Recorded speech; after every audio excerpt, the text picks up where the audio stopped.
अस्सलाम वालेकुम नाज़रीन, इस्लामाबाद में सिंध टीवी न्यूज़ के प्रोग्राम राजधानी टाइम सां गॾु हाज़िर आहियां तारा जड़। नाज़रीन, वज़ीर आज़म मियां नवाज़ शरीफ़ ऐं उनजी हुकूमत एक वॾे बुरान खां हिकु भेरो ॿीहर निकिरण में कामयाब थी वई आहे। सुप्रीम कोर्ट ऑफ पाकिस्तान पारां जेको अॼु डिसीजन आयो, उन डिसीजन तहत सुप्रीम कोर्ट ऑफ पाकिस्तान ख़मीस ताईं सभिनी दुरियुनि खां TORs जे हवाले सां सिफ़ारिशूं तलब कयूं आहिनि रिटन में। उन खां सवाइ मियां नवाज़ शरीफ़ ऐं उन जी जेका फैमिली आहे उन खां बि रिटन में जवाबु इन्हनि पिटीशन्स ते तलब कयो आहे। ऐं इहो बि फ़ैसिलो कयो आहे सुप्रीम कोर्ट ऑफ पाकिस्तान पारां त कमीशन ठाहियो वेंदो हिन मामले जी इंक्वायरी लाइ, जंहिं ते जेके बि दुनियूं हुन में जवाबदार ॼाणायल हुयूं या जिन इहे दरख़्वास्तूं कयूं हुयूं उन्हनि रज़ामंदी ज़ाहिर कई। उन सुप्रीम कोर्ट जे फ़ैसिले खां पोइ इमरान ख़ान जेको पाकिस्तान तहरीक इंसाफ़ जो सरबराह आहे, उन सुभाणे जो इस्लामाबाद खे लॉक करण वारो जेको ऐलान हो उहो वापसि वठण जो फ़ैसिलो कयो। ऐं सुभाणे शुक्राने जो ॾींहुं तहरीक इंसाफ़ मल्हाइण वञे पई। इस्लामाबाद जे परेड ग्राउंड में हिकिड़ो वॾो जलसो करण जो ऐलान कयो वियो आहे, जंहिंमें इमरान ख़ान दावा कई आहे त असां 20 लख माण्हू सॼे मुल्क मां गॾु कंदासूं ऐं शुक्रानो अदा कंदासूं। उनजो इहो बि चवणो त मुल्क में पहिरियों भेरो आहे जो कंहिं ताक़तवर माण्हूअ जी तलाशी थियणु वञे पई ऐं उहा बि मुल्क जी सभ खां वॾी अदालत जे पारां। इन इशू ते ॻाल्हाईंदासीं। असां सां गॾु आहिनि इस्लामाबाद जा सीनियर सहाफ़ी जनाब जावेद सुमरो साहब ऐं उन सां गॾु मौजूदु आहिनि सीनियर तज़िया निगार कालम निगार जनाब सिकंदर हुलिया साहब। तव्हां ॿिन्ही खे भलीकार। जावेद, तव्हां हुयो अॼु सुप्रीम कोर्ट में सॼी कार्रवाई ॾिठी। पहिरीं जेकॾहिं पाण सुप्रीम कोर्ट जे हवाले सां ॻाल्हायूं त सुप्रीम कोर्ट पहिरीं TORs हुकूमत TOR जे हवाले सां लिखियो, सुप्रीम कोर्ट खे TOR मोकिलिया, कमीशन ठाहिण जी गुज़ारिश कई। उहे TORs जेके हुआ उन्हनि ते इत्मीनान जो इज़हार न कयो सुप्रीम कोर्ट ऐं वापसि मोकिलिया हुकूमत खे। उन खां पोइ अपोज़िशन जी हुकूमत गॾिजी वेठी, उहो बि इतफ़ाक़ न थियो। नेठ इहे पिटीशन्स आयूं, पिटीशन्स हाणे सुप्रीम कोर्ट अॼु खां ॿुधण बि शुरू कयूं। कीअं था ॾिसो ओवरऑल कमीशन? सुप्रीम कोर्ट चयो आहे ठाहींदासूं, कमीशन ऑफ इंक्वायरी एक्ट आहे, TORs आहिनि, उन हवाले सां बि आइन में कुझु शयूं आहिनि। सुप्रीम कोर्ट पाण इहे सभु शयूं करे सघे थी? हूअं त इख़्तियार जेकॾहिं आइनी तौरु ॾिसूं त उहो त हुकूमत वक़्त जो हूंदो आहे। अदा सुप्रीम कोर्ट खे अहिड़ो को बि इख़्तियार न आहे त कंहिं बि पाकिस्तान जे अंदरि को इशू हुजे, चाहे पॉलिटिकल हुजे, इकनॉमिकल हुजे या सोशल इशू हुजे, उन ते पाण मुरादो को इन हवाले सां अमल नोटिस वठे। पर जेको गुज़िरियल दौर में सुप्रीम कोर्ट में थियो त सो मोटो एक्शन ख़ुदि नोटिस वारो मामिलो खजंदो रहियो। पर हिन वक़्तु उन दौर खां पोइ सुप्रीम कोर्ट जा जेके बि जज आहिनि उन्हनि कोशिशि कई आहे त इन इख़्तियार खे घटि खां घटि इस्तेमालु कजे। तव्हां पाण चयो त जेको हुकूमत ऐं अपोज़िशन जे विच में TOR कमेटी ठही, उन में TOR जेके ड्राफ्ट कया विया, उन ड्राफ्ट करण खां पोइ सुप्रीम कोर्ट उहो मोकिलिया। सुप्रीम कोर्ट उनखे टोटली नज़रअंदाज़ करे वापसि मोकिलियो त असांजो इहो हेडेक न आहे, इहो तव्हांजो हेडेक आहे, पॉलिटिकल सिचुएशन आहे। हाणे जॾहिं दरख़्वास्तूं आयूं उन्हनि दरख़्वास्तुनि ते आर्टिकल 184 हा उहे बि अवाम जे बुनियादी मामलनि ते जेको इशू आहे 184(3) 184(3) जो, उन ते उन्हनि दरख़्वास्तुनि जी अॼु ॿी ॿुधणी कई। ऐं ॿी ॿुधणी में अनएक्सपेक्टेडली इहो अॼु जेको डिसीशन आयो आहे त कमीशन जे तरफ़ सुप्रीम कोर्ट सभिनी धुरियुनि खे चयो त असां हीअं सोचूं था त तव्हां हेॾे अचो। त उन ते ज़ाहिर आहे सभिनी पार्टियुनि खे सेफ पैसेज घुरिबो हुयो, हिकिड़ो सेफ पैसेज मिलियो। ऐं सुप्रीम कोर्ट जे जजनि खे बि ज़ाहिर आहे उहे पाकिस्तान जा शहरी सिचुएशन खे सम्झनि पिया त हुन इन मामले ते कयो। पर मां हिन वक़्तु ताईं जेतिरो अर्सो आहे सुप्रीम कोर्ट जी मां बीट खे कवर कयो आहे, उन में कॾहिं एतिरो ईअं न आहे ॾिठो मतिलबु जल्दी में इब्तिदाई जेका ॿुधणी आहे कंहिं बि केस जी या कंहिं दरख़्वास्त जी, उन में इन क़िस्म जो डिसीशन अचे त इहो अनएक्सपेक्टेड हुयो इहो डिसीशन असांजे लाइ बि। पर बहरहाल इहो सुप्रीम कोर्ट जो को बि इन में का बि अहिड़ी ज्यूरिसडिक्शन न आहे जो हो इन क़िस्म जो पाण मुरादो सोशल इशू में या पॉलिटिकल इशू में पाण खे विझनि। ऐं चीफ जस्टिस पाण सुबुह जॾहिं ॿुधणी शुरू थी, उन पाण पहिरियों त मीडिया जे मथां तमामु घणी तनक़ीद कई त भाउ तव्हां छो था इन क़िस्म जूं तव्हां रिपोर्ट्स कयो त असां हीअं था कयूं या असां हीअं था कयूं। सो उन खां पोइ उन्हनि जी पोज़ीशन वाज़ी ऐं उन्हनि बि ज़ाहिर आहे असांजी जेके इतला आहिनि त जज साहिबान बि TV ॾिसंदा आहिनि रोज़ु राति जो, त उन्हनि TV ॾिसी करे सिचुएशन ॾिसी करे मामले खे हिकु तरफ़ आंदो।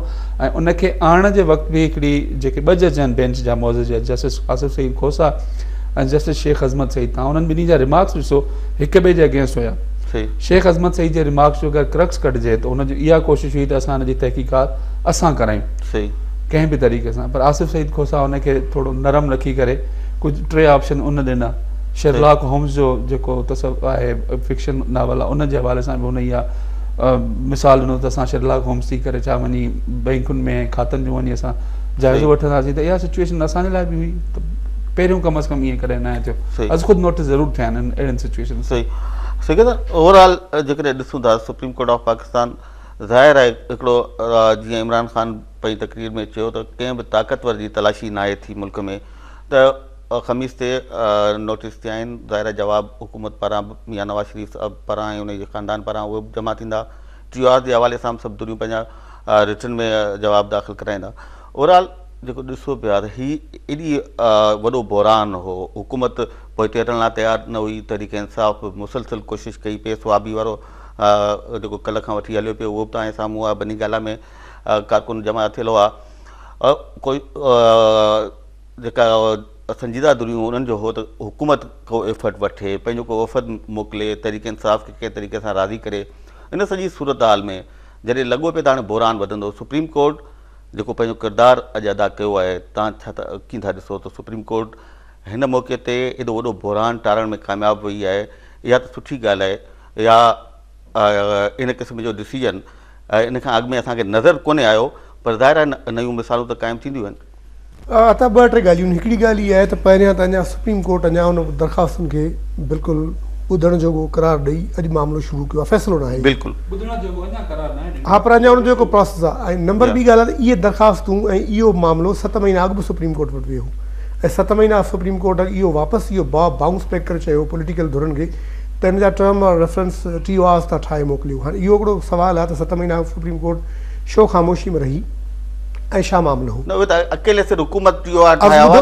उहो हाणे उहो जॾहिं प्लान नाकाम थियो उन खां पोइ इंडिविजुअल पिटिशन्स वयूं जंहिंजे बुनियाद ते ज़ाहिर कोर्ट खे कंहिं वक़्तु रेफर करे सघो पिया सियासी धुरनि लाइ इहो सुवालु हो त 7 महीना तव्हां छो चुप रहिया ऐं हाणे तव्हां छो रेफर कयो ऐं अचानक तव्हां सुप्रीम कोर्ट खे रेफर बि कयो कोर्टनि खे रेफर बि कयो वरी तव्हां नॉकडाउन लॉकडाउन ऐं 10 लख माण्हू वठी आया पे ऐं अचण खां अॻु में हाणे इस्लामाबाद जे मुतलिक़ थियोरीज़ आहिनि तव्हां पाण ते सियासत रियासत सभु कवर था कयो सहाफ़त त हीउ हिकिड़ो अहिड़ो साज़िशुनि जो शहर आहे हिकिड़ो स्क्रिप्ट जे मथां ॿियो स्क्रिप्ट ईंदो आहे शायदि पहिरियों स्क्रिप्ट इहो त 10 लख माण्हू ईंदा ऐं लॉकडाउन थी वेंदो प्राइम मिनिस्टर हलियो वेंदो जिन धुरनि स्क्रिप्ट लिखियो हूंदो उनखे फील थियो त शायदि इहो स्क्रिप्ट नाकाम पियो वञे या हिन प्रॉब्लम आहे स्क्रिप्ट खे शायदि रीराइट कयो वियो आहे त हाणे उहो मामिलो सुप्रीम कोर्ट खे रेफर कजे जावेद साहब जीअं चयो त एतिरो उजलत सां ऐं जल्दीअ सां सुप्रीम कोर्ट शायदि TV ॾिसी प्रेशर फील करे या आर्ग्यूमेंट जेको अॼु मुल्क जे अंदरि सुबुह जो पैदा थियल हो ज़ाहिर आहे या कल्ह खां वठी पैदा थियल हो त उन लिहाज़ खां हिकिड़ो बहितर फ़ैसिलो त आहे पर इहो हिकिड़ो तमामु वॾो ड्रिगो पंधु आहे ज़ाहिर सुप्रीम कोर्ट केतिरी बि तकड़ करे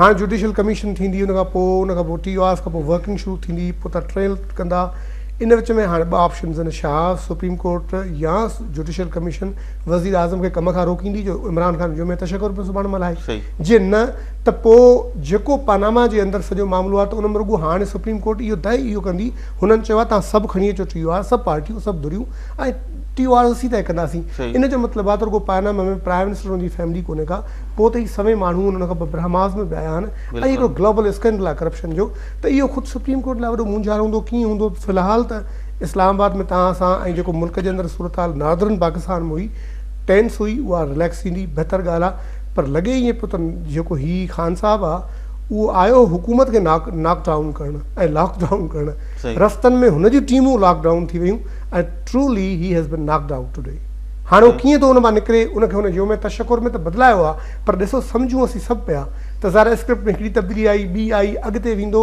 हाणे त ख़ान साहिब जे वस जी ॻाल्हि कोन्हे उनजो जवाबु हू इहो बि ॾेई सघे थो त पहिरियां असांजी त कोर्टुनि खे रेफर कयो कोर्टूं न पियूं ॿुधनि पोइ माण्हू पिया आणियूं हाणे कोर्टुनि ॿुधो आहे त इहो में तशक्कुर आहे अगेन फाइन पर इहा बहितर ॻाल्हि इहा ओवरऑल मुल्क में रूल ऑफ लॉ जे लाइ बिल्कुलु हू जलसो परेड ग्राउंड में कनि हर धुर करे हर माण्हू खे इख़्तियार हुजणु घुरिजे पर थोरो रूल ऑफ लॉ बि त हुजे ऐं इहो सुप्रीम कोर्ट सभ खां बहितरीनु सभ खां मोज़ज़ ऐं हिकिड़ो आला that's why it is called apex court त उन बुनियाद ते हिकिड़ी बहितर फ़ैसिलो आहे हाणे हले कीअं थो छो जो इहो को केस एतिरो आसान न आहे जो अॼु TV ते अनाउंसमेंट थी वई जो में तशक्कुर थी वई सुबुह माण्हू पिया अचनि 2 नवंबर ते शेख रशीद बि ईंदो वरी हिकु सिगार दुखाईंदो इमरान ख़ान वरी हिकिड़ो शायदि वरी का बनी गाला में हिकिड़ी शहद जी बॉटल ईंदी कंहिं जॉनी वॉकर में वेरजी सेड़जी या हथियार ईंदा तव्हां ॾिसो जे तरह जी सूरत हाल हुई त लॻो ईअं पियो डिज़ाइन्स काफ़ी हुयूं पर फेडरल गवर्नमेंट पकड़ धकड़ ही जेका पावर स्ट्रगल इस्लामाबाद में हले पई, जेको सिविल मिलिट्री तनाज़ो आहे मुल्क में, जेको टेंशन आहे, जंहिंमें परवेज़ रशीद वियो आहे, जंहिंमें ख़ुदि कोर्टुनि जो रोल आहे, त ही सॼो सभु शयूं जुड़ियल आहिनि। उन सॼे कॉन्टेक्स्ट में मुंहिंजो ख़्यालु आहे त हुकूमत बि ख़ुशि न थिए ऐं PTI बि ख़ुशि न थिए ऐं ओवरऑल मूंखे जेको लॻे थो त स्क्रिप्ट में तब्दीली थी आहे। उहा स्क्रिप्ट पहिरियां माण्हुनि वारो, हाणे कोर्ट वारो आहे। हाणे ॾिसणो पवंदो त ॿाहिरि कोर्ट ते त असां ॻाल्हाए कोन था सघूं ऐं कोर्ट खे पहिरीं जज बि न करणु घुरिजे। कोर्ट जे के फतवा ते तनक़ीद थी सघे थी, पर उनखे नाम न मञण वारी त ॻाल्हि ई कोन्हे का। सो एतमाद समूरनि माण्हुनि खे असांखे हुजणु घुरिजे। उमेद इहा आहे त कोर्ट अहिड़ो बहितर फ़ैसिलो कंदी, पर जेको बुनियाद आहिनि सॼा हिन करप्शन स्कैंडल जा, उन में नथो लॻे त नवाज़ शरीफ़ खे कोर्ट घर मोकिलींदी। ऐं बाक़ी अहिड़ो मामिलो थी वञे जीअं जस्टिस चौधरी कयो, इफ्तिखार चौधरी ऐं गिलानी साहब खे तव्हां ॾिठो त खड़े खड़े फारिग कयूं। हाणे अहिड़ी पॉसिबिलिटी थी सघे थी। हाणे उहो स्क्रिप्ट जो ॿियो हिसो हूंदो, ॿियो पार्ट हूंदो। हाणे उहो सीज़न 2 सीज़न 3 जीअं थिए थी, हाणे पोइ उनखे कीअं था कनि। पर फ़िलहाल त लॻे पियो त इमरान ख़ान जेके ख़बरूं करे आयो ऐं जेको मुल्क में हीउ तनाज़ो ऐं तनाव हो, उनखे समूरनि धुरनि कोशिशि कई। इमरान पूरी कोशिशि कई, गवर्नमेंट पूरी कोशिशि कई, ऐं हीउ जेको सिविल मिलिट्री तनाज़ो आहे उहा बि पूरी कोशिशि पई हले। गॾोगॾु हाणे सुप्रीम कोर्ट वटि आख़िरी वारो आहे। सो हाणे आहिनि सभु एक्सट्रीम धुरनि में। ऐं नवंबर इम्पोर्टेंट महीनो आहे, अॼु 1 तारीख़ आहे। हिननि ई 20-25 ॾींहंनि में फ़ैसिलो थियणो आहे। ज़ाहिर आहे हिन हफ़्ते ई फ़ैसिलो थी वेंदो। मुंहिंजो ख़्यालु इहो आहे त उहो जेको वॾो फ़ैसिलो आहे चीफ ऑफ आर्मी स्टाफ जे नेक्स्ट जी मुक़ररी वारो बि, जेको वज़ीर आज़म जो हिकिड़ो आहे प्रोगेटिव आहे, इस्तक़ाक़ आहे, त मुंहिंजो ख़्यालु आहे उहो इहे सभु शयूं जुड़ियल आहिनि। हाणे उहो ॾिसजे त कीअं थी कोर्ट डील करे। पर अगेन ही प्रोलॉन्ग थींदो। फ़िलहाल सभिनी खे ब्रीफर मिलियो आहे। हाणे ॾिसजे त स्क्रिप्ट जो अॻियूं पार्ट कहिड़ो थो अचे, जेको आयो तव्हांजे साम्हूं। कानून आइन मुताबिक़ त आर्मी चीफ जो नालो अनाउंस हिकु महीनो पहिरियों बिल्कुलु करिणो आहे। पर हाणे 1 महीनो तक़रीबन मतिलबु हाणे शुरू थी वियो आहे। हिन महिल अनाउंस घटिजी विया। हिन महिल त हिन अनाउंस न कयो आहे।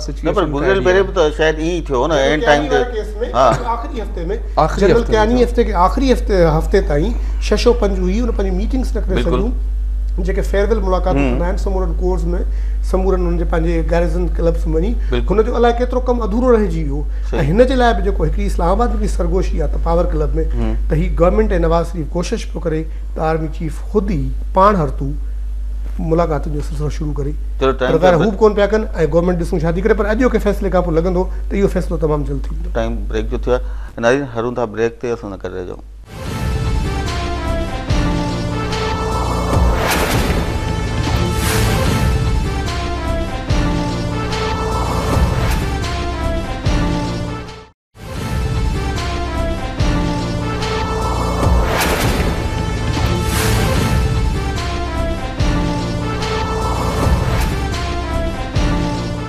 नाज़रीन प्रोग्राम में ॿीहर भलीकार। जी सिकंदर ॻाल्हि कई त हाणे नवंबर महीने में को डिसीजन अची वञे, लॻे त नथो। वधि में वधि इहो थी सघे थो को कमीशन ठही वञे, उन जा TOR तय थी वञनि, इहो थी सघे थो। बाक़ी इलेक्शन कमीशन वारो बि तव्हां ॾिठो जेको कमीशन ठहियो गुज़िरियल आम चूंडुनि में, जेको धांधली जो इल्ज़ाम, हा जेको त हाणे उनखे त टाइम लॻंदो। त इन सॼे अरसे में ज़ाहिर आहे इमरान ख़ान जॾहिं अॼु शुक्राने जो ॾींहुं मल्हाइण जो ऐलान कयो आहे, यानी कि उनजो फुल एतमाद आहे सुप्रीम कोर्ट ऑफ पाकिस्तान ते, जेको फ़ैसिलो करे थी। पर हिकिड़ी अहम दौर पाकिस्तान पीपल्स पार्टी ॿाहिरि वेठी आहे, जंहिंजो हिकिड़ो पंहिंजो स्टैंड आहे। अॼु एतज़ाज़ अहसन जेके ॻाल्हियूं कयूं आहिनि, जेके नुक़्ता उथारिया आहिनि, उहे सभु छा कोर्ट उनखे कंसीडर कंदी, या ॿियूं जेके धुरियूं आहिनि। MQM बि आहे, अपोज़िशन जी ॿियूं सभु पार्टियूं। इमरान त सोलो फ्लाइट पे कई न, उहो आहे, शेख रशीद उन सां गॾु आहे। ॿियनि धुरियुनि जो छा थींदो? पॉलिटिकली नो डाउट का इमरान जेको आहे सोलो फ्लाइट कई। पर हाणे हिन अगरि अदालती मामले ते तव्हां ॾिसो त एतज़ाज़ अहसन जो हिन वक़्तु तमामु घणो बेस आहे हिन वक़्तु सुप्रीम कोर्ट जे अंदरि।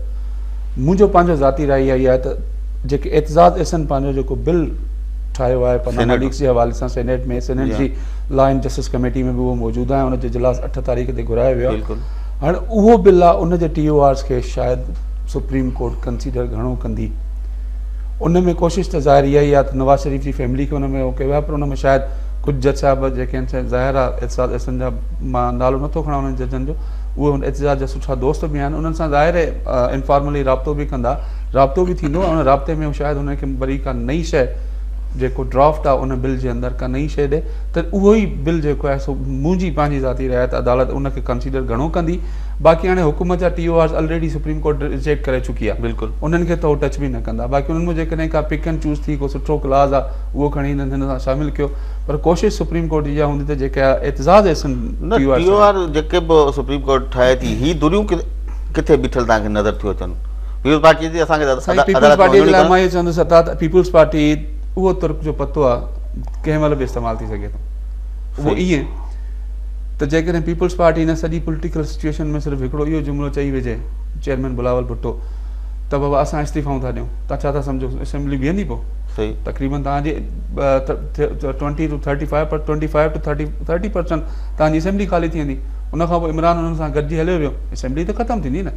कोशिशि इहा ई आहे त पीपल्स पार्टीअ खे साइड ते जी हर ॻाल्हि मञिजे। इमरान जी सोलो फ्लाइट आहे, उहा कंहिं कम जी न आहे। उहा बि मुंहिंजे नज़र में एज़ अ मीडिया पर्सन उहा सिर्फ़ु मीडिया ताईं आहे। असां 3 ॾींहं मां 3 ॾींहं सांदे बनी ॻाल्हि में बीही करे हुते कवरेज कई आहे। हर 3 कलाकनि खां पोइ हुननि जी जेका मूंखे सम्झ में आई प्लानिंग हुई त 3 या 4 जेके ख़वातीन कारकुन आहिनि PTI जूं ऐं जेके लिबरल आहिनि, ॻाल्हाईंदड़ आहिनि, जेके मीडिया जे साम्हूं कैमरा खे फेस करे सघंदियूं आहिनि, उन्हनि खे मोकिलियो पियो वञे। उहे नाको टोड़णु पियो चाहिनि, असांजी कैमरा उन्हनि जे मथां। बाक़ी एज सच इमरान जो को बि इम्पैक्ट कोन्हे मुंहिंजे नज़र में कोन्हे। बाक़ी 20 लख वॾो दावो आहे, सुभाणे हिते 10,000 बि इकट्ठा थिया न, उहा ॾाढी वॾी शइ आहे। 10,000 कारकुन बि अची वञनि त वॾी ॻाल्हि आहे। साॻियो सुवाल ज़हननि में पैदा थिए थो न त सुप्रीम कोर्ट में हिकिड़ो तहरीक इंसाफ़ वई, जमात इस्लामी वई, शेख रशीद अहमद साहिबु वियो ऐं उनखां पोइ हिकिड़ो असांजो सहाफ़ी वियो, कुझु वकील वियो। हाणे इहे हूअं ई गॾु आहिनि। KP हुकूमत में सिराजुल हक़ इमरान ख़ान साहिब सां गॾु वेठो आहे, शेख रशीद हूअं ई हिकिड़ी ॻाल्हि लॻा पिया आहिनि। ॿी जेका हेॾी सारी अपोज़िशन आहे उहा हाणे किथे बीठी हूंदी? Supreme court of Pakistan notice वरितो आहे, केस ॿुधे पई ऐं हीअ दुनियूं ऐं हुकूमत उहे त ठीकु आहे ऑन बोर्ड आहिनि। बाक़ी ॾिसो जेका ॿी अपोज़िशन आहे उनखे लीड कयो पीपल्स पार्टी। पोइ 3 वार्स में तव्हांखे यादि आहे हिकिड़ो अहिड़ो लम्हो बि आयो जॾहिं साईं ख़ुशी शाह जे पोयां इमरान ख़ान बीठो ऐं ॾाढो अनकंफर्टेबल हो, जिते वॾी तनक़ीद थी त जिस बंदे को तुम डबल शाहजी कहते हो त उनजे पुठियां छो बीठो आहे। अच्छा, उनखां पोइ तव्हां ॾिठो त पीपल्स पार्टी उन 3 वार्स जो लीड हिसो हुई। अॼु ताईं उहे 3 वार्स वरी हाणे बि सुप्रीम कोर्ट घुराए वरिता आहिनि। बिल्कुलु माना पीपल्स पार्टी ऐं ॿियूं जेके पार्टियूं जेके पार्लियामेंट जे अंदरि समूरियूं रिप्रेज़ेंटेटिव धुरियूं उन्हनि जा 3 वार्स वेंदा, पोइ supreme court pick and choose कंदी। हिकिड़ी त ॻाल्हि क्लियर आहे त बाक़ी सॼी अपोज़िशन ऐं सॼी मुल्क जूं पार्टियूं करप्शन जे मामले में सभु गॾु आहिनि त इंक्वायरी थिए ऐं ॻाल्हि थिए। हाणे हिकिड़ी तारीख़ी दुरुस्तगी मां तव्हां सां शेयर थो करणु चाहियां। हीअ जेको इमरान ख़ान दावो कयो आहे ऐं वॾी दावा कई अथसि, चए थो त इमरान नवाज़ शरीफ़ जो कॾहिं एहतसाब न थियो आहे ऐं हीअ न थियो आहे ऐं वॾो केस न थियो आहे। तव्हांखे यादि आहे त IJI केस जे अंदरि असगर ख़ान वियो हो 1990 में, त IJI जे अंदरि पैसो वियो ऐं ISI फंड ॾिनो, उन में नवाज़ शरीफ़ ऐं असलम बेग 2 की मुहरक आहे। उहो केस हलंदो रहियो 20-22 सालनि खां पोइ 3 साल अॻु फ़ैसिलो आयो। उन में नवाज़ शरीफ़ ते ख़ुदि केस ऑलमोस्ट साबित थियो ऐं असलम बेग ते बि थियो। त इहा ॻाल्हि बिल्कुलु चवणु ग़लति आहे त हिन ते वॾो को केस न हलियो आहे, कोर्ट फिक्स न कयो आहे। उन केस खे उन्हनि 20 साल ते इंगायो।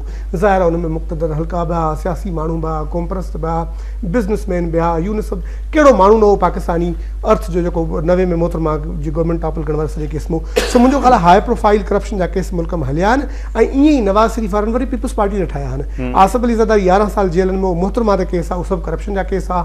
उन मनी ट्रेल में स्विस अदालतुनि ताईं केस विया, उहे करप्शन जा केस आहे। इहो ख़ान साहब जी दावा अचानक हिकिड़ो भूलो भालो थी चवण त बाबा करप्शन जा वॾा हैवी केस न रहिया आहिनि। इहो त कोन्हे। ही वेझी माज़ी में 20 सालनि में तव्हां पाण जावेद साहब कवर कई आहे हिस्ट्री, उन में मोहतरमा जी पार्टी जी बि तलाशी थी आहे ऐं एहतसाब बि थियो आहे, हुननि जो बि थियो आहे, नंढनि वॾनि धुरनि जो बि थियो आहे। हा, इहो अलॻि सुवालु आहे त कंहिंजो एहतसाब ठीकु थियो आहे न थियो आहे, छा थियो आहे। सो इहा दावा त बिल्कुलु उन वारी गैर मुनासिब आहे। हाणे IJI केस घणा साल हलियो? 20-22 साल केस हलियो। त तव्हां सम्झो था पैनामा जो केस त IJI खां 1000 गुना वॾो आहे। त मतिलबु तव्हां अंदाज़ो को टाइम जो केॾो। हाणे उनखे सुप्रीम कोर्ट कीअं थी मैनेज करे, इहो त इट्स टू अर्ली प्री जज करणु मुनासिबु न आहे। पर हीउ तमामु वॾो ॾुखियो ऐं पेचीदा केस आहे। उन में जेकॾहिं केस हलियो बि त उन में ज़ाहिर आहे सभु दुनियूं बीहंदियूं। मुंहिंजो ख़्यालु इहो आहे त हीअ हिन वक़्तु जेका सूरत हाल आहे उन में नवंबर ई टरी वेंदो। दिसंबर खां पोइ वरी तव्हांखे ख़बर आहे मुल्क में सियासी सूरत हाल तब्दील थींदी। अॻियां हिकिड़ो साल आहे रुॻो बिल्कुलु। ऐं उनजे अंदरि इहा निशस्तनि गुफ़्तनि हूंदी। उन में बहितर ॻाल्हि इहा आहे, उन में हिकिड़ी ॻाल्हि पॉलिटिकल धुरियूं करे सघनि थियूं जेके करप्शन जे ख़िलाफ़ु वयूं आहिनि सुप्रीम कोर्ट में बि, त जेतिरो मुल्क में इलेक्शन जो रिफॉर्म कराए सघनि ऐं जेतिरो ॿियो पॉलिटिकल जेके पॉलिटिकल पार्टीज़ एक्ट जे अंदरि तरमीमूं शर्मीमूं ठीकु कराए सघनि। तव्हां ॾिसो रिसेंटली पॉलिटिकल पार्टीज़ जूं इलेक्शन थियूं आहिनि, सॼी मॉक एक्सरसाइज़ हुई न, मियां साहब जी हिते थी कन्वेंशन सेंटर ऐं मोरलेस समूरनि पार्टियुनि जी इहा सूरत हाल आहे त पॉलिटिकल पार्टीज़ में रिफॉर्म अचे, इलेक्टोरल रिफॉर्म अचे ऐं पोइ ई 18 वारी इलेक्शन में वञनि। बाक़ी मुंहिंजो ख़्यालु आहे हीअ त 17 जो सॼो साल तव्हां ॾिसंदव त इहो सॼो जो सॼो साल केस हली सघे थो, मुंहिंजी पंहिंजी ज़ाती ख़्यालु आहे।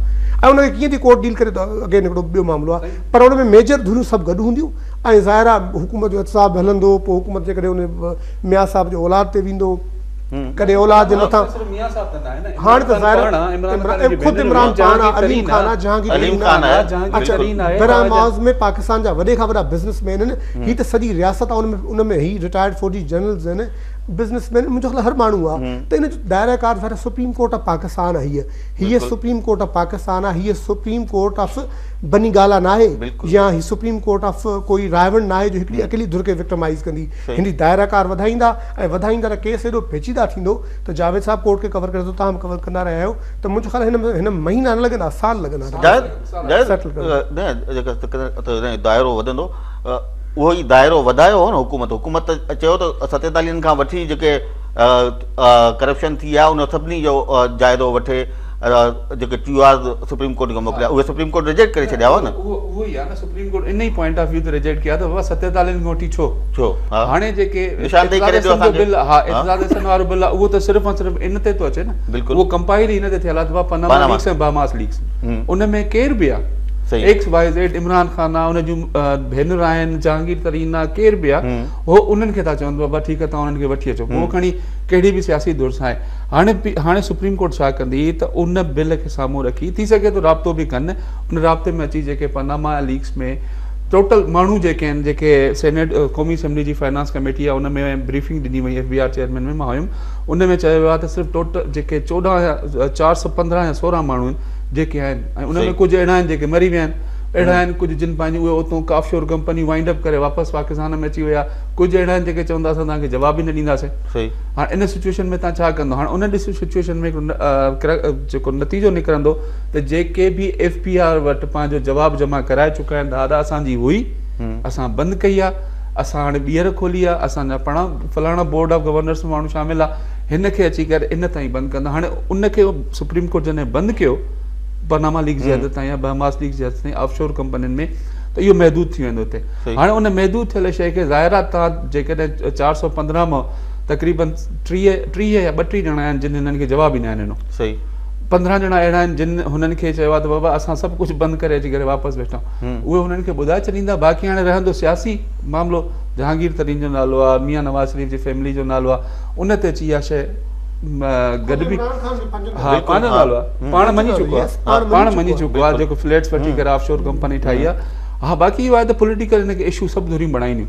हाणे जीअं मुस्लिम लीग चवंदी त शौकत खान में हॉस्पिटल जे अंदरि जेको ज़कात जो पैसो आहे इमरान खान छो यूज़ कयो, उहे बि हिन में खणी ईंदा, हे उन्हनि जे बारे में ॿियूं शयूं खणी ईंदा। सो इहो सिचुएशन पई, इहा खिचड़ी पई पचंदी ऐं हिनखे साल न मां त चवां थो शायदि इन खां बि वधीक टाइम लॻी वञे। हे चीफ जस्टिस जेको आहे सो 31 डिसंबर ते रिटायर थींदो जमाली साहिबु, उन खां पोइ साकिब निसार साहिबु आहे, उहो 2 साल रहंदो, शायदि इहो मामिलो ईअं ई हले। हा इहो आहे त ॾिसजे इहो त जीअं मेमोगेट कमीशन वारे मामले में जस्टिस काज़ी फ़ाइज़ ईसा हुयो, उन तड़ तकड़ करे रोज़ाना जी बुनियाद ते ॿुधणियूं करे हुन मामले खे हल करे रिपोर्ट ॾेई छॾी। सही न, पर जेकॾहिं कमीशन ठही थो वञे त पोइ सुप्रीम कोर्ट जो किरदारु ख़तमु थी वेंदो न। पर कमीशन में जेके जजिस न सिटिंग जज हूंदो, सुप्रीम कोर्ट वो जुडिशियल कमीशन, वो हाणे जस्टिस काज़ी फ़ाइज़ ईसा थिए, केर बि जज अचे, पर उहो बि जेको चीफ जस्टिस आहे, एडमिनिस्ट्रेटर आहे सुप्रीम कोर्ट जो, उहो माण्हू ॾिसंदो न जंहिंजो को तजुर्बो आहे। बिल्कुलु मां सिर्फ़ु इहो थो चवां त काज़ी फ़ाइज़ ईसा हिन वक़्तु जेको आहे सो कोयटा साने जे मुतालिक़ कमीशन जी सरबराही करे रहियो आहे। बिल्कुलु ॿियो हफ़्तो थियो आहे, उहो हिते कंहिं बेंच में कोन्हे मौजूदु। जंहिं माण्हूअ जी हिकिड़ी ऑलरेडी एक्सपीरियंस आहे त कीअं कजे, ऐं हिते जेकॾहिं हिन खे होॾे हो मौजूदु आहे त हाणे हिन खां पोइ केरु ऑप्शन। सुप्रीम कोर्ट जे एफिशिएंसी केसनि जी ॿुधो, जावेद साहब करे थो कोर्ट खे कवर। पोएं हफ़्ते हिकिड़ो फ़ैसिलो आयो आहे जंहिंमें हिकिड़े माण्हुनि खे बरी कयो कोर्ट, ख़बर पई त हुनखे ऑलरेडी फांसी अची चुकी आहे। लोकेटर कोऑर्डिनेशन उनमें कई पेचीदगियूं थी सघनि थियूं त उनमें पेचीदगियूं इहे आहिनि न उन केस में इहा उहो माण्हू 2 साल पहिरियों मरी वियो 2 साल खां पोइ केस लिस्टेड हुयो पेंडिंग में हुयो अचानक अची वियो हुन चयो त हीअ फलाणी शइ उन में तफ्तीश वारनि जो आहे जेके इन्वेस्टिगेटर्स आहिनि उन्हनि ग़लति तफ्तीश मतिलबु रियासती जेके रियासती धुरियूं आहिनि इंतिज़ामी धुरियूं आहिनि उन्हनि जी आपस पाण में कोऑर्डिनेशन जो इहो लेवल ॾिसो त इहे मामला त असां हिन केस में टाइम हिकिड़े ॿिए ब्रेक ते थियो आहे नाज़रीन हलूं था ब्रेक ते ब्रेक खां पोइ ॻाल्हाईंदासूं त इमरान ख़ान साहिबु जेको हमेशह यू टर्न वठण जो बादशाह जेके करार ॾिनो वेंदो आहे अॼु उन पंहिंजी एहतिजाजी तहरीक मुलतवी करण जी शुक्राने जो ॾींहुं अदा करण जो ऐलान त कयो आहे पर अॻिते हली छा वरी कोई यू टर्न वठी सघे थो अचो था नंढी साई खां पोइ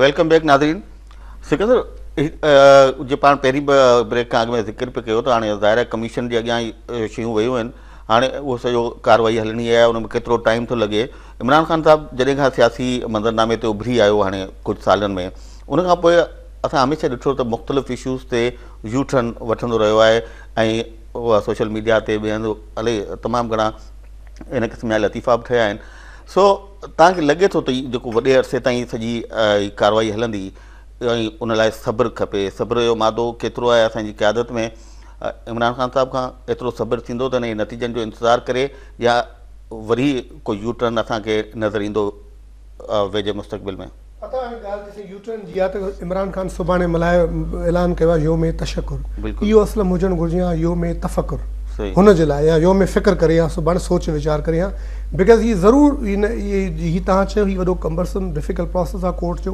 हिन में लखे डॉक्यूमेंट्स आहिनि इंटरनेशनल पाकिस्तानी ट्रेल बि विझो सभु कुझु कयो हीअ मामला कयो उन खां पोइ समूरा इदारा एक्टिवेट कयो इंटरनेशनल कोऑर्डिनेशन बणायो क्रिमिनल प्रोसिक्यूशन जी सभु कुझु करण जे बावजूद बि तव्हां फर्स्ट के एविडेंस खां पोइ वञी फिक्स कयो चार्ज त बि तव्हांखे टाइम लॻंदो एतिरो इमरान ख़ान में बिल्कुलु सब्र न आहे ऐं इहो मुमकिन ई न आहे त इमरान ख़ान तव्हां ॾिसो त अॻी कोर्ट जे अॻी हेयरिंग खां पोइ जॾहिं कोर्ट में रिमार्क्स शुरू थी वेंदा त हीअ रिमार्क्स ते बि रिएक्शन शुरू कंदो सही ऐं इहो मुमकिन ई न आहे इमरान ख़ान जे लाइ सुठी कोर्ट उहा आहे जेका हुन जे हक़ में फ़ैसिलो हुजे या हुन जे हक़ में कॉमेंट करे अगरि जस्टिस जमाली चए थो फॉर एग्ज़ाम्पल कंहिं ॾींहुं त हीअ बादशाह थी वई आहे त ज़बरदस्तु आहे ॿिए ॾींहुं उहा कोर्ट चए थी कंहिं न कंहिं फॉर्म में त बिल्कुलु लॉकडाउन न थींदो ऐं बहाल कयो सिविलिटी ऐं अमन अमान त उहो एतिराज़ु आहे त हिननि जो हिकिड़ो पैरामीटर आहे इहो कोर्टनि जे हवाले सां बि सियासी तौर ते बि ज़ाती तौर ते बि इमरान ख़ान जे शख़्सियत जो इहो हिकिड़ो कामयाबी बि आहे नाकामी ऐं हुन जी शख़्सियत जी पहचान आहे ही इज़ अ जीअं राना सनावला चवंदो आहे he is a top mister U turn her ॻाल्हि में अचानक 180 डिग्री जो फेरो वठंदो ऐं अचानक हाणे अॼु एक्सपेक्ट कंहिं न पिए कयो हाणे ॾिसो छो अॼु इहो में तशकुर थियो आहे चलो कोर्ट में त विया पर कोर्ट जंहिं ॾींहुं ॿुधी दरख़्वास्त उन ॾींहुं तव्हां पोर्ट ऑफ कयो आहे न अॼु इन करे कयो अथऊं माण्हू अची कोन सघिया उहा मोबिलाइज़ेशन न थी मे बी हुतां सपोर्ट न आई थर्ड एम्पायर जी उंगली कोन आई स्क्रिप्ट में चेंज आई कुझु अहिड़ो थियो जो अचानक इमरान ख़ान ख़ुशि पियो थिए अगेन सुठी ॻाल्हि आहे हुन जेको ही एफर्ट कई आहे पर हिन जो इहो प्रॉब्लम आहे इहो हुनजी शख़्सियत जी वॾी वॾी सुञाणप आहे ऐं PTI जेके डाई हार्ड वर्कर्स आहिनि लीडर्स आहिनि उहे इमरान ख़ान जी इन क़दम इन तरह जी ॻाल्हियुनि खे असीं यू टर्न था सम्झूं न हू इन ॻाल्हि खे तमामु वॾो ग्लोरीफाई करे पेश था कनि हुननि जे लाइ अगरि शरीफ़ ख़ानदान खे तव्हां पनामा शरीफ़ चई छॾियो तव्हां कहिड़ी बि गार ॾियो त ठीकु आहे पर ॿियो को माण्हू अगरि इमरान ख़ान जे ज़ात जे मुतलिक़ ॻाल्हाए थो PTI जे मुतलिक़ ॻाल्हाए थो सोशल मीडिया ते जेका हुनजी यंग लॉट आहे जेके यूथियास जेके यूथियंस जेको हिकिड़ो पूरो हिकिड़ो कल्चर आहे त उन कंडीशन में इहो हिकिड़ी सॼी लीडर ऐं हुनजी ऐं पार्टी जी हिकिड़ी माइंड सेट आहे हुननि जे लाइ यू टर्न न आहे हुननि लाइ हिकिड़ो ई टर्न आहे ईदर टर्न वठी हू हिकिड़े पहुचणु था चाहिनि ऐं उहो वाहिद ग्रीन टर्न आहे to the prime minister house सही इन दौरान हुननि जे लाइ ॿियो को बि यू टर्न दे डोंट कंसिडर यू टर्न जेका सिकंदर ॻाल्हि करे पियो इनखे जेकॾहिं अॻिते वधायूं त तव्हां ॾिठो जॾहिं खां ई इमरान ख़ान ऐलान कयो इस्लामाबाद खे बंदि करण जो हुकूमत जा जेके बि वज़ीर हुआ मेंबर हुआ टॉक शोज़ में आया पे प्रेस कॉन्फ्रेंसूं कयूं पे उन चयो तव्हांजो मुतालबो इहो न त कोर्ट हिन जो नोटिस वठे जॾहिं कोर्ट नोटिस वठी चुकी आहे हाणे कोर्ट में सुनवाई थियणु वञे पई त तव्हां इहो ऐलान पंहिंजो वापसि वठो उहे ॻाल्हियूं कोन ॿुधियूं एॾो वॾो तव्हां ॾिठो छिकताण पई हली कारकुननि मारूं खाधियूं जेलनि में विया जेको कुझु तशदुद थियो सॼा रोड बंदि थिया उन खां पोइ वरी साॻियो ई फ़ैसिलो उहा अॼु करण ते मजबूर थी वियो इमरान ख़ान, त वाक़ई सम्झो था त को पोयां ॾोरियूं हलाइण वारा के ॿिया आहिनि? अता मां बिल्कुलु सिकंदर जी ॻाल्हि सां त मां एग्री आहियां त ॾोरियूं हलाइण वारा कोई ॿिया आहिनि। पाण जेसिताईं इमरान ख़ान जी ज़ाती शख़्सियत जो आहे, पंहिंजो हिकिड़ो फितरत आहे, उहा हुनजी फितरत आहे, त हू पाण खे पहिरियों ई सम्झे थो त मां 50s में पंहिंजी उमिरि जे उन हिसे में 50s में ई सियासत में आयो। उन वक़्तु आयो जॾहिं पाण खे पहिरियों ई सम्झी चुको त मां इंटरनेशनल सेलिब्रिटी आहियां, शख़्सियत न आहियां जेके पॉलिटिक्स में अचे या कंहिं ॿिए हिसे में। क्रिकेटर हुयो, सिंपल हिकिड़ो नालो हुयो, उन नाले में साम्हूं आयो। हाणे हिनखे जेकॾहिं तव्हां हिन जी सोच खे ॾिसो न, हे हमेशह यू टर्न इन लाइ वठंदो आहे, मुंहिंजी ज़ाती सोच आहे, मूंखे कंहिं शइ जी ज़रूरत ई न आहे। बिल्कुलु उमिरि मुंहिंजी चढ़ी वई आहे, 60 खां मथे हलिया आहियूं, 63 साल जी, सभु कुझु मूंखे अलाह साईं ॾिनो आहे। बनी गाला में घर, हाणे हेॾे पोयां मार्गला जे पहाड़ जे मथां 100 किनाल ज़मीन वरिती अथई, हुन वटि हर शइ मौजूदु आहे। सियासतदान जेको हूंदो आहे न, उहो हमेशह सोची सम्झी हर ॻाल्हि खे, हर पहलू खे ॾिसी करे पोइ डिसीजन वठंदो आहे।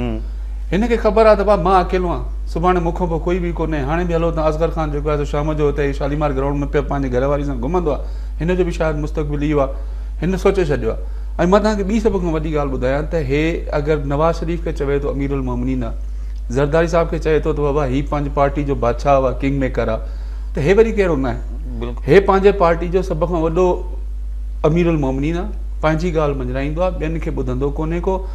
पाण खे सिर्फ़ु यादि हूंदो गुज़िरियल धरणे में सिविल नाफ़रमानी जो जेको ऐलान की राति जो को ख़्वाब, इन जे करे न इन सॼी राति मूं सोचियो आहे, मां सुभाणे हिकिड़ो वॾो डिस्क्लोजर कंदुसि। बिल्कुलु चई मूं गांधीअ ते सोचियो आहे, पोइ मूं हीउ सोचियो आहे, बाबा गांधीअ जे पुठियां सिविल नाफ़रमानी जो हिकिड़ो बुनियाद हो, अंग्रेज़ सरकार हुई ऐं गांधी तयारी हुई, आवाम खे ज़हनी तौर ते तयार हो, ऐं अचानक सां वरी सॼी ज़िंदगी गांधी, नेहरू ऐं India J school of thought ते तनक़ीद, अचानक अमीरुल मोमिनीन जी सॼी थिंकिंग छॾे अचानक गांधी स्कूल ऑफ थॉट में लिखो। भाई उन जा शागिर्द मार्टिन लूथर किंग, मंडेला ऐं ओबामा सम्झाईंदा, तूं अचानक किथां अची हज़रत उमर खे सियासी माण्हू खे कोट कंदे फर्क़ इहो था खणो। उन्हनि जेको थियो आहे 28 अक्टूबर ते जेको शेख रशीद जी सियासत सां 100 इख़्तिलाफ़, पर हुन पाण खे उन ॾींहुं साबित कयो मुंहिंजी नज़र में तो सियासी वर्कर आहे। हुन ऐलान कयो मां 2 वॻे कमेटी चौक रावलपिंडी पहुचंदुसि, चाहे कोई हुजे बि हाणे। बिल्कुलु हुनखे पंहिंजे घिटीअ मां कहिड़नि मां घुमंदो आयो, फिरंदो आयो, पोयों दोस्त हुन गॾु रखिया, जंहिं हुनजी मूवी ठाही। हुन इहो साबित कयो त मां हिकिड़ो पॉलिटिकल वर्कर आहियां ऐं ज़बान जेका जलसे जे हवाले सां ॾिनी आहे, बेशक 10 माण्हू हुया हुन जलसे में, हू उते पहुतो। इमरान ख़ान न निकितो, चौथो जुमे जे ॾींहं खां वठी इमरान ख़ान हिन महिल घर में अंदरि पियो आहे। जेकॾहिं इमरान ख़ान पॉलिटिकल वर्कर हुजे या पॉलिटिकल ज़हनियत हुजे सा, त हू उन ॾींहुं रावलपिंडी ॻाल्हि नज़रबंदी त मूंखे नज़रबंद करे छॾियो आहे। जेको सियासी अॻवान वञणु पियो चाहे, यानी मेन जेका लीडरशिप आहे उहा वञे पई, मोटे पई, नज़रबंदी अहिड़ी नज़रबंदी आहे जेका ख़ान साहिब खे नज़र पई अचे, बाक़ी ॿिए खे न। इन हवाले सां मां हिकिड़ी क्लियरिफिकेशन कयां, जेका इंतिज़ामिया इस्लामाबाद जी आहे न, उन्हनि हिन खे नज़रबंदी जो लफ़्ज़ इस्तेमालु न कयो। हिन खे चयो बाबा तूं सुबुह जो नाश्तो बि घर में कंदे, मंझंदि जी मानी बि तूं घर में खाईंदे, ऐं राति जी मानी बि घर में खाईंदे। जेकॾहिं तोखे एक्सरसाइज करण जे लाइ ॿाहिरि निकिरणो आहे त पंहिंजे घर में जेको उते कर। इहो आहे न, ज़हनी न आहे, सियासी ज़हन न आहे इमरान ख़ान। पहिरें ॾींहुं माण्हुनि चयो तूं कहिड़े क़िस्म जो लीडर आहे, अंदरि पुशअप पियो हणे, ॿाहिरि वर्कर ते शेलिंग पई हले, पोइ निकितो नाश्तो बि कयईं। नंबर हिकिड़ी ॻाल्हि, ॿी ॻाल्हि इहा त इहो के तूं वॾी ॻाल्हि आहे तुंहिंजी स्टेट ई, तोखे केरु चैलेंज करे हा, तू निकिरी आ 5000 माण्हू जो कोशिश त करे आ, 5000 माण्हू न। शेख रशीद इमरान खान ॿई करप्शन ते तनक़ीद था कनि, वेस्टर्न लाइफ स्टाइल ते कनि था। ॿिन्ही जे माण्हुनि वटां हिकिड़ी 2 इंपॉर्टेंट शयूं मिलियूं आहिनि। शेख साहब वटि हवाना जी सिगार हुई जेका 5000 रुपए खां घटि कोन्हे का, हिकिड़ो ख़्याल हुयो या 15 ऐं 25000 रुपए माखी जी बोतल मिली, ऐं ॿी माखी जी बोतल मिली जेका डबल ब्लैक ऐं जॉनी वॉकर कंपनी वारनि लॉन्च कई आहे। तव्हां इन मां अंदाज़ो कयो त हिन माण्हुनि जो लाइफ स्टाइल कहिड़ो आहे। सॼो ॾींहुं तव्हां गार था ॾियो लंडन ऐं दुबई वारनि खे ऐं ॿियनि समूरनि इलीट क्लास खे। तव्हांजो लाइफ स्टाइल इहो आहे त नोहमंदूर नुसली अलावर खां ॻाल्हि शुरू था कयो, ऐं हिकिड़े हथ में सिगार आहे, ॿिए हथ में तव्हांखे जॉनी वॉकर आहे। त पोइ तव्हां इहो वॾो तज़ाद आहे शख़्सियत करीम नंद लाइ पढ़ंदा आहिनि त हेठि जेके अवाम बीठो आहे उन्हनि खे बि त राज़ी करणो आहे। बाक़ी इमरान ख़ान सियासी ज़हनियत रखण वारो शख़्स न आहे, न पर एफर्ट वठी आहे, पुलिस रोके आहे, नज़र बचे आहे क़ौम खे। अॼु वरी माखीअ जे बोतल खे हुन जेको जियो में तशकुर वारी तकरीर कई अथसि डिफेंड कयो अथसि, उनजे ओनर खे डिफेंड कयो आहे, गंडापुर साहब खे डिफेंड कयो अथसि जेको IT मिनिस्टर आहे, चयो अथसि हथियार भाई बुलेट प्रूफ जैकेटुनि खां वठी ॿियो असां हुन में नथा वञूं, पर ॾिसो हिकिड़ो अख़लाक़ी तव्हां हिकिड़ो मयार ठाहींदा आहियो न, सरकारी हथियार हुया, इमरान खान खे ख़बर आहे मां सेलिब्रिटी आहियां, सूबाई वज़ीर आहे, हुन सां गॾु सरकारी हथियार सरकारी गार्ड हुआ, उहो त खणी अची सघे पियो। तितर अता ॾिसो तितर हुजनि, चणा भुॻल हुजनि, अता हिकिड़ो मिंट तितर हुजनि, चणा भुॻल हुजनि, बुलेट प्रूफ जैकेटूं हुजनि, ऐं गॾोगॾु तव्हांखे जॉनी वॉकर हनी में मिलियल हुजे, हाणे तव्हां अंदाज़ो कयो त हीअ तमामु वॾी, हीअ त बिल्कुलु सरकारी। वॾी महिरबानी सिकंदर तव्हांजी महिरबानी, प्रोग्राम टाइम ख़तमु थियो। नाज़रीन असांजे महिमाननि जूं ॻाल्हियूं तव्हां ॿुधियूं, वरी बि शुक्र जो हिकिड़ो मक़ाम आहे त हिकिड़ो वॾो बुहरान असांखे नज़र आयो पिए, आवाम ऐं जेका हुकूमत आहे उहा आम्हूं साम्हूं हुआ। कल्ह सॼो ॾींहुं झड़पूं हलंदी रहियूं, अॼु सुबुह जो बि असां झड़पूं ॾिठियूं ऐं लॻो ईअं पिए त शायदि को वॾो बुहरान न पैदा थी वञे, का वॾो सानियो न थी वञे, पर उहो सानियो टरी वियो ऐं वरी मुल्क में हालतूं मामूल ते अचणु शुरू थी वियूं आहिनि। ऐं असांखे यकीन इहो ई आहे, उमेद इहा ई आहे त इहो मामिलो कोर्टुनि वसीले हल थी वेंदो ऐं घटि में घटि हिन मामले ते वरी इन क़िस्म जी का छिकताण असांखे नज़र न ईंदी। ईंदड़ प्रोग्राम ताईं ॾींदो इजाज़त। अल्लाह भाई।